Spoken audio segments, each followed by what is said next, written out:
तो नमस्कार, welcome to our physics channel. आज जो हम बात करने जा रहे हैं this is about what Einstein did. Einstein ने क्या किया था कि क्वांटम मैकेनिक्स आगे बढ़ा।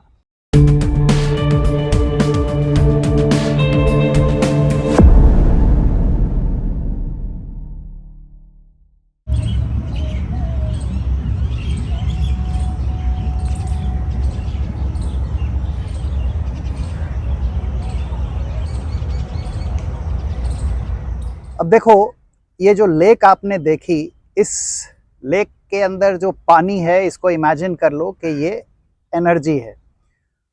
और अगर हमें इस लेक को भरना है और हम बारिश पर रिलाय कर रहे हैं इस लेक को भरने के लिए, तो बारिश से ये लेक धीरे धीरे भरेगी और इसका पानी जो है, इसका पानी का लेवल ऊपर आएगा और एक रिक्वायर्ड लेवल मान लीजिए हमें चाहिए लेक को भरने के लिए, तो उस लेवल तक पानी भरे इसमें समय लगेगा।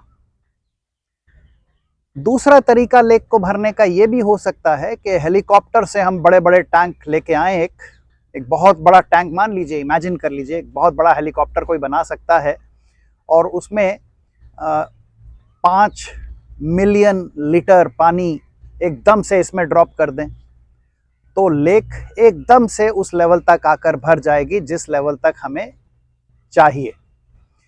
इसमें समय नहीं लगेगा, जबकि बारिश से लेक को भरने में समय लगता है। अब आप लोग कहोगे इस बात का, ये जो एग्जाम्पल मैंने दिया, इसका क्वांटम मैकेनिक्स से क्या लेना देना है?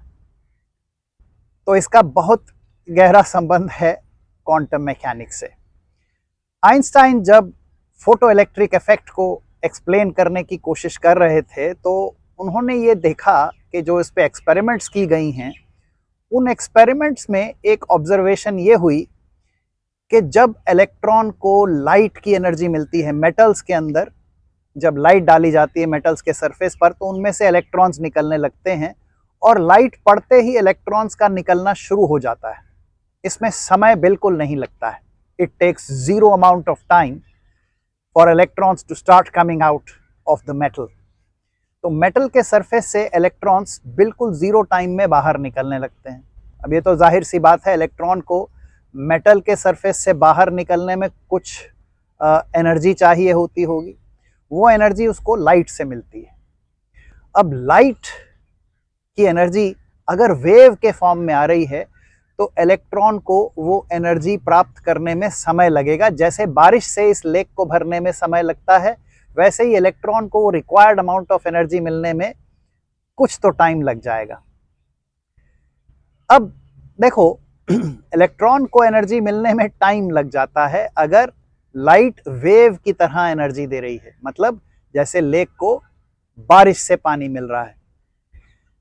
आइंस्टाइन ने एक बदलाव करके देखा। उन्होंने ये सोचा कि लाइट जो है फोटॉन्स के फॉर्म में अगर आती है, तो इलेक्ट्रॉन को जो एनर्जी चाहिए वो फोटॉन से मिलने लगे और एक इलेक्ट्रॉन केवल एक फोटॉन को ही एब्जॉर्ब कर सकता है। अब एक ही फोटॉन जो आ रहा है, अगर उसके पास सफिशिएंट एनर्जी है इलेक्ट्रॉन को बाहर निकालने की, तो एक फोटॉन आया और इलेक्ट्रॉन को एनर्जी मिली, वो बाहर आ गया। इस प्रोसेस में जीरो टाइम लगता है। तो इस अजम्पशन से कि एक इलेक्ट्रॉन एक फोटॉन को एब्जॉर्ब करता है, इलेक्ट्रॉन को जो अपनी एनर्जी की लेक भरनी थी वो इंस्टेंटली भर गई और इलेक्ट्रॉन्स बाहर आने शुरू हो गए लाइट पड़ते ही। यह संभव नहीं है अगर लाइट एक वेव की तरह, एक तरंग की तरह आती है। जबकि अगर लाइट फोटॉन्स की तरह आने लगे, तो बिना टाइम लगे एकदम से इलेक्ट्रॉन्स का बाहर आना संभव हो जाता है। आइंस्टाइन की इस छोटी सी अजम्पशन से फोटो इलेक्ट्रिक इफेक्ट एक्सप्लेन हुआ। फिर आइंस्टाइन ने एक दो ऑब्जर्वेशंस और एक्सप्लेन की इसी थ्योरी के साथ। अब आपको पता है इलेक्ट्रॉन की जो एनर्जी जो उसको मिल रही है वो फोटॉन से मिल रही है और फोटॉन की एनर्जी फ्रीक्वेंसी पे डिपेंडेंट है। तो आइंस्टाइन ने जो एक्सपेरिमेंटल ऑब्जर्वेशंस थी उनको इससे भी एक्सप्लेन किया और ये पाया कि जो इलेक्ट्रॉन्स की मैक्सिमम काइनेटिक एनर्जी होती है बाहर आते वक्त, वो लाइट की फ्रीक्वेंसी यानी फोटॉन्स की फ्रीक्वेंसी पे डिपेंडेंट है, which was another Miraculous thing, क्योंकि एक्सपेरिमेंट्स यही कहते थे। और तीसरी ऑब्जर्वेशन ये कि जितनी ज्यादा लाइट की इंटेंसिटी उतनी ज्यादा इलेक्ट्रॉन्स निकलते थे। अब ये भी इस बात से एक्सप्लेन हो गया, क्योंकि अगर इंटेंसिटी ज्यादा है तो फोटॉन भी ज्यादा है, और ज्यादा फोटॉन है तो ज्यादा इलेक्ट्रॉन निकलते हैं। आइंस्टाइन इस थ्योरी से, फोटॉन्स वाली इस थ्योरी से, फोटो इलेक्ट्रिक इफेक्ट के बारे में की गई सारी ऑब्जर्वेशंस को एक्सप्लेन कर पाए। और ये पहली बार ऐसा हुआ कि पार्टिकल नेचर ऑफ लाइट का इस्तेमाल करके किसी मेजर एक्सपेरिमेंट को एक्सप्लेन किया गया। तो इस एक्सप्लेनेशन ने क्वांटम मैकेनिक्स को एक फर्म फाउंडेशन पर ला दिया, और इस एक्सप्लेनेशन के लिए आइंस्टाइन को नोबेल प्राइज दिया गया। ऑफ कोर्स हम मजाक करते हैं कि उन्होंने इससे पहले जो स्पेशल थ्योरी ऑफ रिलेटिविटी दी थी उसके लिए नोबेल प्राइज नहीं मिला था। शायद नोबेल प्राइज कमेटी वालों को समझ नहीं आई होगी। ऑफ कोर्स वो मजाक है। नोबेल प्राइज तब दिया जाता है जब आप एक्सपेरिमेंट्स के साथ कुछ एक्सप्लेनेशन देते हैं या एक्सपेरिमेंट करके दिखाते हैं, तब नोबेल प्राइज दिया जाता है।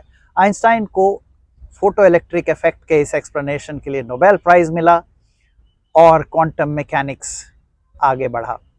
इस कहानी को आगे बढ़ाएंगे अपने अगले वीडियो में, और उसमें हम बात करेंगे नील्स बोहर और डी ब्रॉय के बारे में। Till then, bye bye, keep loving physics, enjoy physics, have fun.